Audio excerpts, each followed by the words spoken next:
హస్తములు తాకాయి నన్ను, పశ్చాత్తాపం కలిగే నాలో.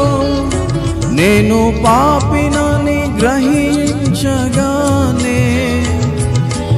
ఆరాధించే వేళయందు నీదు హస్తములు తాకాయి నన్ను, పశ్చాత్తాపం కలిగే నాలో.